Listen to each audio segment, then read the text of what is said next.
नकुल अपने माता पिता का इकलौता बेटा था। पढ़ने में होशियार था। अपने माँ बाप से बहुत प्यार करता था। अपने माता पिता की बात वह कभी भी नहीं टालता था। कॉलेज में जाते ही उसे एक लड़की से प्यार हो गया। उस लड़की का नाम था साधना। साधना देखने में बहुत ही सुंदर थी। उसकी पतली सी कमर, बड़ी बड़ी आँखें, सुराही सी गर्दन, पतली सी नाक, उसे देखते ही किसी को भी उससे प्यार हो जाए, ऐसी थी वह। साधना पढ़ने में बहुत होशियार थी और उसे किसी से कोई मतलब नहीं, पढ़ाई से ही मतलब रखती थी। और हाँ, उसमें एक खूबी थी जो कूट कूट कर भरी थी। वह खूबी थी, वह चाहे कोई भी हो, किसी भी परिस्थिति में हो, असहाय लोगों की सहायता जरूर करती थी। उसके लिए चाहे उसे अपने माता पिता के खिलाफ ही क्यों न जाना पड़े, वह किसी की सहायता के लिए अपने माँ बाप से भी लड़ लेती थी। नकुल ने कॉलेज में साधना को जैसे ही देखा, पहली नज़र में ही उसको प्यार हो गया। लेकिन साधना तो साधना थी, वह इतनी जल्दी किसी की बातों में नहीं आने वाली थी। नकुल को साधना के साथ के लिए बहुत से पापड़ बेलने पड़े। ऐसे कई काम करने पड़े जिससे वह उससे प्रभावित हो सके। एक दिन नकुल को साधना के बारे में पता चला कि उसे लोगों की सहायता करने में बड़ा मज़ा आता है, तो उसने भी वही रास्ता अपनाया। आए दिन किसी न किसी की सहायता करता रहता। नकुल का ऐसा व्यवहार देखकर साधना ने भी नकुल से बातचीत करना शुरू कर दिया। दोनों बहुत अच्छे दोस्त बन गए। साधना और नकुल दोनों की पढ़ाई पूरी हो गई। साधना को एक बैंक में नौकरी मिल गई और नकुल को एक मल्टीनेशनल कंपनी में मैनेजर की पोस्ट मिल गई। नकुल के व्यवहार के कारण उसके बॉस और दूसरे स्टाफ भी बहुत खुश रहते थे। अब दिनों दिन नकुल की उन्नति होने लगी। नकुल बहुत सारा पैसा कमाने लगा। इधर साधना भी माँ बन गई और डॉक्टर ने कहा कि साधना अब नौकरी नहीं कर सकती क्योंकि उसे बहुत मुश्किल से बचाया गया था। इसलिए अब साधना घर पर ही रहने लगी। साधना की बच्ची को एक गंभीर बीमारी हो गई और उसके बड़े बड़े डॉक्टर से इलाज कराने पर भी वह नहीं बची और इस दुनिया को छोड़कर चल बसी। अपनी बच्ची के दुख में साधना इतनी टूट गई कि उससे ढंग से चला भी नहीं जा रहा था। उसकी यह हालत देखकर उसके पास पड़ोस की महिलाओं ने सोचा कि उसे मंदिर ले जाया जाए। वहाँ जाकर साधना का मन थोड़ा ठीक लगा। वहाँ जाने के बाद उसे ऐसा लगा कि भगवान ने जीवन दिया है तो उसे तो जीना ही पड़ेगा, और उसने धीरे धीरे अपने मन को लोगों की सहायता करने में लगाने लगी। धीरे धीरे उसने वही काम शुरू कर दी जिसमें उसको आनंद आता था। वह अब फिर से लोगों की सहायता करने लगी। नकुल भी साधना के काम में रोक टोक नहीं करता था। नकुल अब साधना को खुश करने के लिए अधिक से अधिक पैसे कमाना शुरू कर दिया। साधना नकुल से जब भी जितने भी पैसे मांगती वह कभी मना नहीं करता था।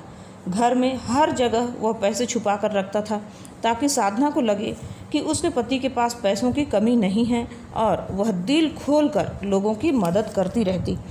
साधना अब गांव में गली मोहल्ले में घूम घूम कर असहाय लोगों की सहायता करने लगी।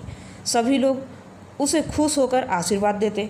गांव के छोटे बड़े बूढ़े सभी लोग साधना से बहुत प्यार करते थे। साधना गांव के लोगों के साथ इतनी घुल मिल गई थी कि गांव में यदि किसी को भी थोड़ी सी भी परेशानी होती तो वह चैन से नहीं बैठ पाती थी, लगातार उनकी सेवा में लगी रहती। उस समय तक गांव का सरपंच जमींदार था और जब से सरपंच चुनने का नियम आया था तब से जमींदार के अलावा कोई दूसरा सरपंच नहीं बन पाया था। इसलिए सरपंच बने जमींदार ने सभी को अपने एहसान तले दबा कर रखा था और जिसके साथ जैसा चाहे वैसा सुलूक करता था। गांव के लोग जमींदार के अत्याचार से बहुत परेशान थे।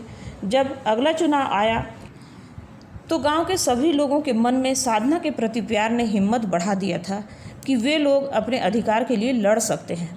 गांव के सभी लोगों ने आपस में विचार किया कि इस बार सरपंच पद के लिए साधना को ही चुनेंगे। इस बात की भनक जब जमींदार को लगी तो वह आग बबूला हो गया। लोगों के मन में साधना के लिए गलत फहमियाँ पैदा करने लगा, आपस में लोगों को लड़ाने का काम करने लगा। लेकिन साधना भी हार मानने वालों में से नहीं थी। वह भी उसका मुकाबला पूरे हिम्मत के साथ करती। एक दिन तो जमींदार ने हद ही कर दी।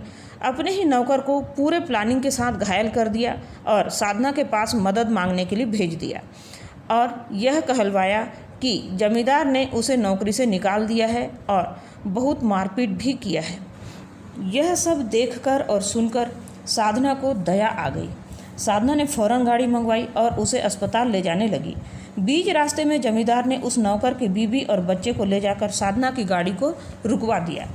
साधना जैसे ही गाड़ी से उतरी, उस नौकर के बीवी बच्चों ने साधना को बहुत मारा, इतना मारा कि साधना वहीं बेहोश होकर गिर गई। उसके माथे से खून बहने लगा।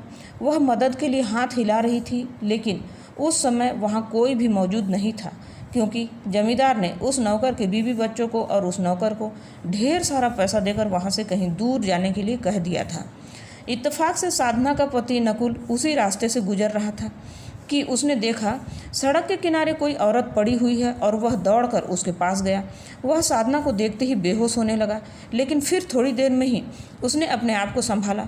सोचा, यदि मैं भी कमज़ोर पड़ जाऊंगा तो साधना को कौन संभालेगा और इसे इलाज की सख्त ज़रूरत है। वह गांव वाले कुछ लोगों को बुलाया और उसे जल्दी जल्दी अस्पताल ले गया। उसने रोते हुए डॉक्टर साहब से मिन्नतें की कि वह साधना का इलाज अच्छे से अच्छा करे और पैसों की चिंता न करे। डॉक्टर साहब ने आश्वासन दिया कि हमसे जो बन पड़ेगा हम जरूर करेंगे और आगे ऊपर वाले की मर्जी है।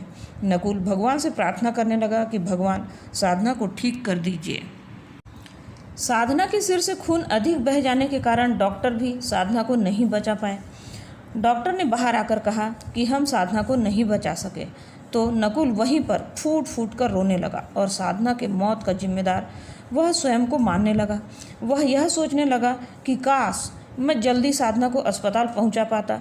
मैंने देर कर दी अस्पताल लाने में, इसलिए वह मर गई। यही सोच सोचकर नकुल भी बीमार रहने लगा। एक दिन गाँव वालों के द्वारा ही पता चला कि जमींदार ने ही साधना को मरवाया है, तो गुस्से से आग बबूला होते हुए जमींदार के घर गया। नकुल ने जमींदार से साधना के बारे में पूछा तो उसने साफ मना कर दिया। कहा कि मैं इस बारे में कुछ नहीं जानता। नकुल समझ गया था कि यह सब जमींदार का ही किया हुआ है। उसने गुस्से में आकर कहा कि मैं तुम्हें छोड़ूंगा नहीं, जेल की हवा खिलवाकर ही रहूँगा। तुमने ही मेरी बीवी को मरवाया है। लेकिन जमींदार ने पुलिस वाले को पहले ही बुला लिया और उन्हें बताया कि नकुल मुझे मारने आया है और जान से मारने की धमकी दे रहा है। ऐसी झूठी रिपोर्ट उसने लिखवा दिया। लेकिन गांव वालों ने नकुल को जमानत से छुड़वा लिया। गांव वाले सभी लोगों ने नकुल को समझाया कि साधना की इच्छा थी कि वह सरपंच बनकर गांव वालों की सहायता करे और जितने भी अधूरे काम हैं उसे पूरा करे। इसलिए आप हमारे गांव के सरपंच बन जाइए। नकुल ने उस समय तो कुछ भी नहीं कहा और चुपचाप अपने घर चला गया। घर में जाकर नकुल ने सोचा कि ये गांव वाले कहीं मुझ पर तरस खाकर तो मुझे सरपंच बनाने की नहीं सोच रहे हैं, क्योंकि नकुल को मालूम था कि ये सभी गांव वाले जितना अच्छे से साधना को जानते और समझते थे, उतना नकुल को नहीं जानते। उसे लगा जब उसका प्यार ही इस दुनिया में नहीं रहा तो वह भी ये सब किसके लिए करे। वह कोर्ट में जाकर अपना गुनाह कबूल कर लिया। जज साहब ने नकुल को फांसी की सज़ा सुना दी। जिस दिन नकुल को फांसी पर चढ़ाया जाना था, उस दिन गांव वालों को पता चला कि नकुल को फांसी होने वाली है, तो उन्होंने रैली निकाली कि यदि नकुल को फांसी की सज़ा होगी तो हम भी गांव वालों को सभी को फांसी की सज़ा होनी चाहिए, क्योंकि हमारा अंग रक्षक ही नहीं रहेगा तो फिर से हमें पहले के जैसे जमींदार के अत्याचारों को सहन करके जीना पड़ेगा। इसलिए गांव वालों ने अपनी मांग रखी कि या तो नकुल को छोड़ दिया जाए या फिर पूरे गांव वालों को फांसी की सज़ा दी जाए। गांव वालों का ऐसा उग्र रूप देखकर पुलिस वालों ने नकुल को छोड़ना ही उचित समझा, लेकिन नकुल ने एक आवेदन अपने हाथों से लिखित रूप में दिया कि मुझे फांसी की सज़ा दी जाए। इस प्रकार नकुल को फांसी की सज़ा दे दी गई। उसी दिन सरपंच के चुनाव के वोटों की गिनती हुई, जिसमें नकुल 90% वोटों से जीत गया। लेकिन तब तक वह इस दुनिया को छोड़कर अपनी पत्नी के पास परलोक सिधार गया था। इस घटना से जमींदार का मन भी बहुत प्रभावित हुआ और उसने गांव वालों के हित में काम करना शुरू कर दिया। अब सभी गांव वाले साधना और नकुल की फ़ोटो अपने अपने घर में सबसे सामने रखते और जो कोई भी उनके घर में आता वे लोग उनकी तारीफ़ें करते नहीं थकते थे। ऐसा सब सुनकर जमींदार भी अपने आप को दोषी मानते हुए शर्म से नज़रें झुकाए लोगों से माफ़ी मांगते नहीं थकता था। इस घटना के बाद जमींदार को एहसास हुआ कि मनुष्य द्वारा किए गए कर्म ही साथ जाते हैं, सारा धन दौलत तो यहीं रह जाता है। तो दोस्तों, साधना और नकुल का निस्वार्थ प्रेम आप लोगों को कैसा लगा कमेंट करके ज़रूर बताइएगा, और हमारे इस चैनल में नए हैं तो सब्सक्राइब ज़रूर कीजिए। मिलते हैं नेक्स्ट वीडियो में, तब तक के लिए take care, bye, thanks for watching.